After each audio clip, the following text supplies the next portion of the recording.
નવરાત્રિમાં થતા લવ જિહાદ અટકાવવા માટે દાંડિયા રાસમાં એ બાબત અમે કમિશનર સાહેબને રૂબરૂ રજૂઆત કરવા અત્યારે અમે આવ્યા છીએ કે આ નવરાત્રિ હિન્દુઓનો પવિત્ર તહેવાર છે અને આ નવરાત્રિનો જે ફાયદો ઉઠાવી વિધર્મી લોકો એને આવી અને ડિસ્કો દાંડિયામાં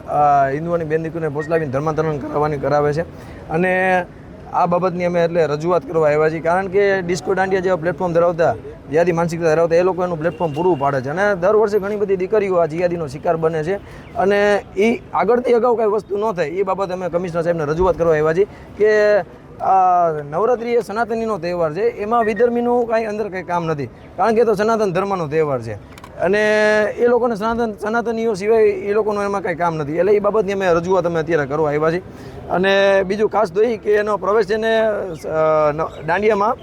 સનાતનીઓ સિવાય વિધર્મીનો પ્રવેશ નિષેધ કરવામાં આવે એને નો એન્ટ્રી જ ન કરવામાં આવે અને આધાર કાર્ડનું પણ એક ચેકિંગ કરવામાં આવે આધાર કાર્ડ અને પાસ વગર એ લોકોને એન્ટ્રી કરવા જ દેવામાં ન આવે અને એ નથી એ લોકો મૂર્તિ પૂજામાં માનતા નથી એ લોકો માતાજીને માનતા તેમ છતાં પણ એ લોકો આવે છે શા માટે ત્યાં એ લોકો આવે છે અમારો પ્રશ્ન આ જ છે એ લોકોની આવે છે શા માટે નથી એ લોકો મૂર્તિ પૂજામાં માનતા નથી માતાજીની આરાધનામાં માનતા તે બધાની આવે છે શા માટે અમે સખત ચેકિંગ કરાવીશું અને ચેકિંગમાં પણ અમે કમિશનર સાહેબને અને વાતચીત કરાવી દઈશું અત્યારે અમે અને